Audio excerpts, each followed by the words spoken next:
Hey guys, it's Shara from Woodshop Diaries, and in this video we're going to be building a single sink bathroom vanity.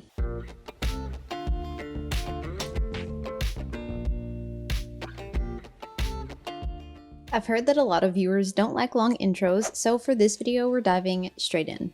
That said, I feel like there are several pretty important notes to make about this project, so instead of stuffing them all in at the beginning, I'll just mention them throughout the build. For the legs of the vanities, I glued up 2x4s, and even though these cedar 2x4s were not rough cut, they were also not perfectly flat on the face. So I ran the pieces for the legs through the planer just on one side to get one smooth face. So these 2x4s have rounded corners. I'm gonna square one edge off to get rid of those rounded corners, and then I'm gonna rip a 1/2 inch off, and then I'm gonna glue them up. The reason I'm ripping the 1/2 inch off is because I don't need the full width of these boards. Once I glue them together, I'm gonna cut them down into 2.5 inch square posts. So I'm gonna rip the 1/2 inch off to use as a piece of trim later. So you'll see that in just a minute. In hindsight, I would have just glued up the full width 2x4s for the legs and then cut this, what I'm gonna call lattice trim piece, off of a different piece later in the project. But at the end of the day, it didn't really matter. I just needed this piece cut off of something at some point. I glued up these boards in pairs, and once they were dry, I trimmed them down to smooth out the edges and to get 4 finished posts, 2.5 inch square by 34.5 inches long. Oh wait, I forgot to mention that I was building 2 identical vanities, so I actually needed 8 legs total. Speaking of, this is a good place to make a quick note.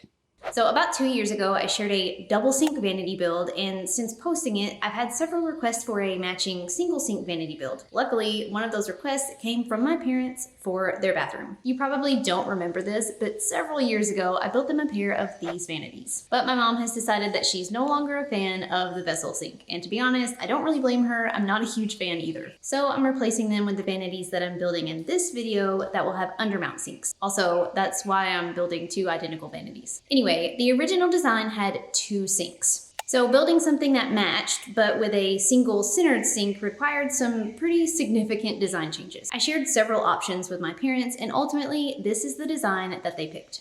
Clearly, this is not identical to the double sink design, but I tried to tie in some of the same design details and use similar materials, cedar and birch plywood, to give them a pretty similar feel. Next, I started cutting down my plywood sheet to start assembling the vanity frame. I've included the cut diagrams in the printable plans that I've linked in the video description. I use birch plywood for this project, and sometimes when you go to the store, you find birch plywood that looks like this without much color variation, but other times you find a few sheets with some awesome color variation like this. And I had a little bit of both in my shop. I found that these darker areas are a great color match to cedar. So as I cut my pieces, I tried to place the more interesting pieces on the parts that will be most visible in the finished build. For each vanity, I cut 2 side panels, 2 plywood strips for the back framing, and 2 pieces of cedar 2x4 cut into 2x3s for the front framing. I sanded everything well before drilling pocket holes to assemble. Everyone's always asking where the animals are. Here's Lou, just chilling. There's Bubs, chilling.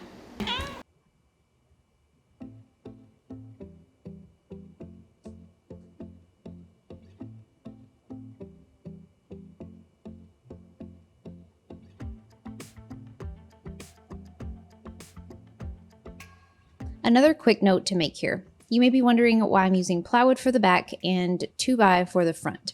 In the original vanity, I used 2x material at the back, but when we placed the countertop and got ready to install the faucets, we just had barely enough room for them because the holes weren't that far from the back edge.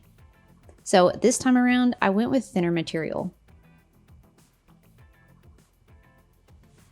After the main frame of the vanity was together, I added some additional trim. Those thin strips that I mentioned earlier, I cut those to fit and glued them onto the 2x3s on the front. Then I glued a couple of 2x2s to run between them. Of course, these trim pieces aren't really necessary, but they're what I used on the original design, so I wanted to use them here as well.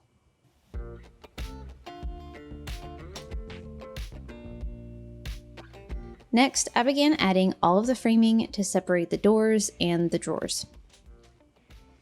I added a 2x2 to separate the bottom drawer first, then I added dividers above it to separate the 4 drawers and the center section for the doors.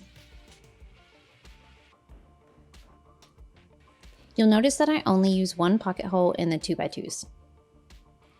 In my experience, when I've used 2 pocket holes in 2x2s, they're much more likely to split when driving the screws, so I usually prefer to just use one.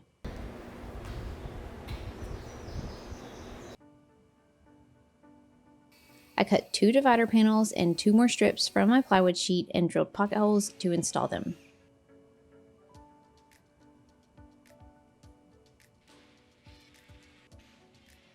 I added the 2 strips vertically between the back framing first, then installed the divider panels, making sure that the pocket holes face the side where the drawers will go. Then I added 1 more plywood panel between these dividers for the bottom. This middle section is where the doors will be, so this bottom piece just kind of finishes off the cabinet section of the project.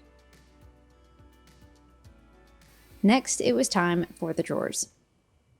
So normally when I'm building drawer boxes, I'll cut a dado in the drawer box sides, like the 4 sides of the box, to install the 1/4 inch plywood bottom. Typically I cut that dado about a 1/2 inch from the bottom edge of the sides, so I lose a 1/2 inch of storage space inside the box. Normally that's not a big deal, especially if I'm building like big drawers. Who cares? It's a 1/2 inch. But since these bottom drawers are already so shallow, I'm trying to maximize as much storage space as I can in here, and so just to save that extra 1/2 inch of like drawer height, I'm going to skip the dados and just glue and staple the bottom panel onto the 4 sides of the box. And since I'm just gluing and stapling the bottom panel onto the bottom drawer, I'm just gonna do the same here for the top drawers.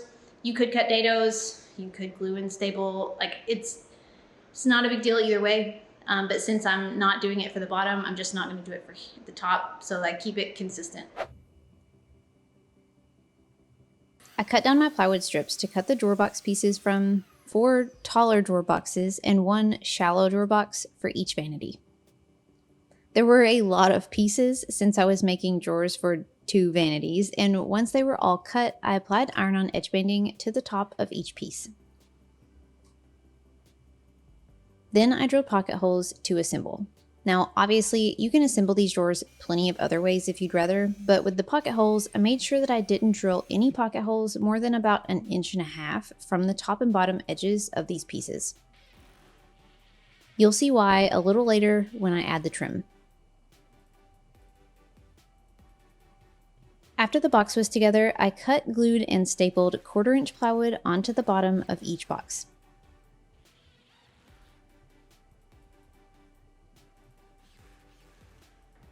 Then I stack them over to the side for now.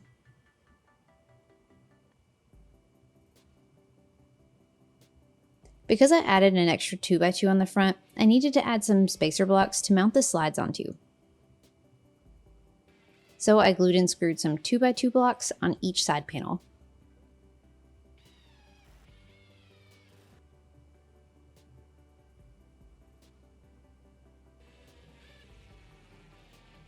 Then I installed the slides onto the middle dividers and to these spacer blocks, and then I added the drawers onto the slides.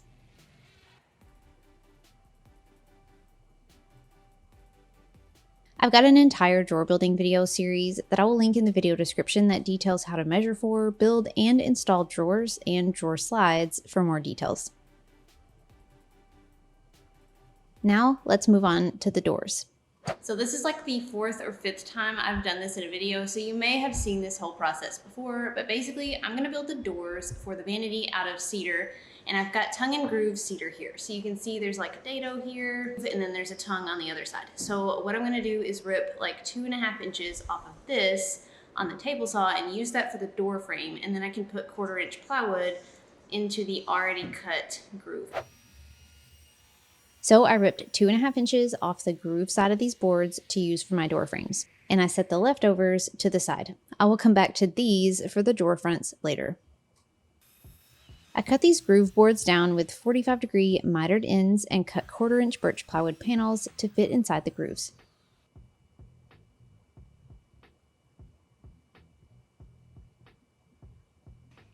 Then I assembled using wood glue and dowels. I go into more detail on this method of building doors, plus 6 more, in my cabinet door building video that I will link in the description.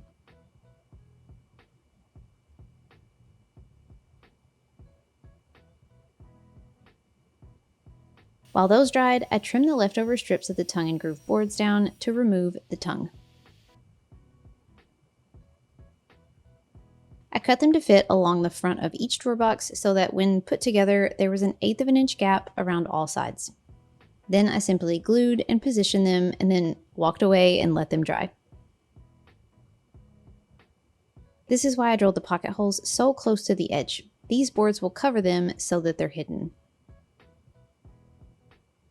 Now the last part is simply hanging the cabinet doors.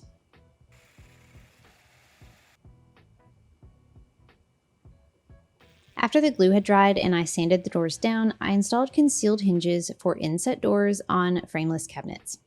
Now this isn't a frameless cabinet, but it's also not a typical face frame cabinet since the frame is a 2x2. So I used frameless cabinet hinges and a couple of spacer blocks to make them work. Basically, I glued and nailed 2 3/4-inch plywood blocks behind where the hinges will go. Then I can install the hinges to these to mount the doors. And with that, the vanities were complete and ready for finish. I applied a couple coats of one of my favorite clear coats, Minwax Helmsman, to each vanity. Then I added some hardware and a little magnetic catch as a stop block to keep the doors flush. Hindsight is always 20/20, and I knew that this drawer was obviously short, so I knew that the space in here was going to be pretty small, but it never occurred to me that if I tried to use knobs, like I couldn't really get my finger in to grab, like it's just not an easy grab because the knob pretty much comes out to the front of this, just barely in front of it. So I'm going to use drawer pulls for the bottom. That was not my intent. I wanted to use knobs for everything, but this will work. This sticks out a little bit further, so you can actually like grab a hold of the knob to pull the drawer out. It's not as difficult as the knobs would be. I've got to pull my parents' old vanities out, remove the backsplash, patch the drywall, and then get around to installing these. So it'll probably be a month or so before they're actually in place. But when they're ready, we'll screw it to the wall through the back supports and add the top. We had these tops custom cut from a local granite supplier, and he can usually cut small pieces from remnants that he has on his lot for a reasonable price. So I definitely recommend checking locally for countertops like this. I built these vanities 21 inches deep by 48 inches long, which is a pretty common standard size. Big box and home improvement stores typically carry several options of 22 by 49 inch long vanity tops that could fit this as well. So while this isn't exactly a perfect match to its double sink counterpart, I think you can definitely tell the similarities. I'm glad you all, and my parents, asked for a single sink version because I actually like this one better than the original. I hope you enjoyed watching it come together, and if you're looking to build your own, I've got the plans linked below.